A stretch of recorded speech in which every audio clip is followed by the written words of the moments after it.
कि हम कोई भी उपलब्धि करना चाहते हैं जीवन में, तो अंततो गत्वा तो हमारा लक्ष्य होता है सुख को प्राप्त करना।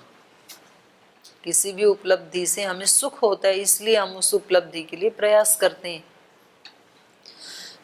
लेकिन जो वास्तव में जिसको सुख कहते हैं, जो सच्चा सुख है और जो शाश्वत सुख है, जो कभी भी व्यक्ति से बिछुड़ता नहीं है, वो तो सच्चे राह पे चल करके ही मिलता है, अध्यात्म के मार्ग पर चल करके ही मिलता है।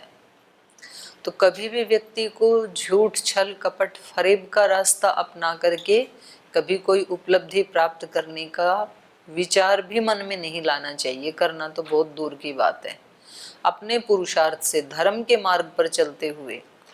इसलिए हमारे यहाँ लोगों ने राज्य छूट गए उनको जंगलों की खाक छाननी पड़ी।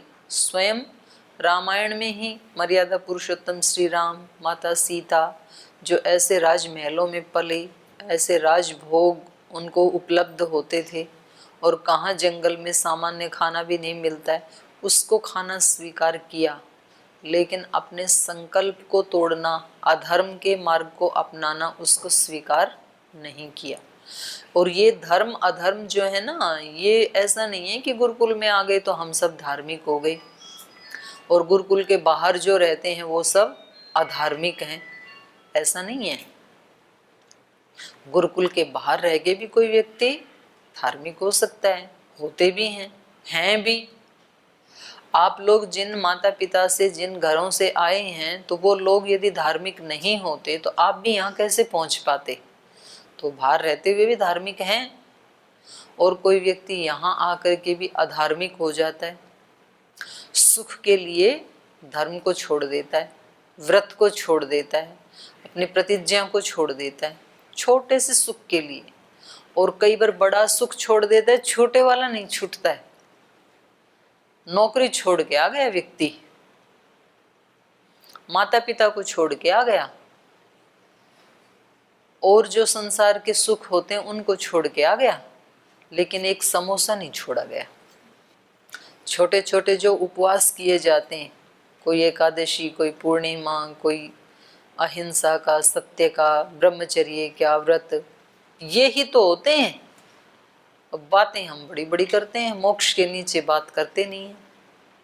मोक्ष चाहिए सबको, बातें करते हैं ऊंची ऊंची, और प्रतिज्ञाओं को ऐसे धड़ाधड़ तोड़ते हैं जैसे उनकी कोई वैल्यू नहीं है। व्रत की कोई वैल्यू नहीं कि आज हमने क्या व्रत लिया, आज हमें हमारे आचार्य ने क्या कहा, उसकी कोई वैल्यू नहीं है। समोसे की वैल्यू 2 मिनट का सुख है, उसके बाद जो प्रतिज्ञा तोड़ दी और उससे आपके मन में जो एक कायरता आई और एक संस्कारहीनता आई, वो अब आगे भी आपसे करवाएगी कुछ ना कुछ, तो उल्टा पलटा। एक तो पहले ही संस्कार कमजोर थे इसलिए तो तोड़ी, और तोड़ने के बाद उस कमजोर संस्कार में एक कमजोर संस्कार और ऐड कर लिया, इसलिए अब अगली बार और आराम से तोड़ देंगे। समोसा तो नहीं खाएंगे, कुछ और कर देंगे, लेकिन ऐसे तो बनते हैं संस्कार। इसलिए कभी भी किसी भी सुख की प्राप्ति के लिए अधर्म का मार्ग नहीं अपनाना, यही अधर्म का मार्ग है। अपनी की हुई प्रतिज्ञा को खंडित करना, इसको श्वान वृत्ति बोला है योग दर्शन में। श्वान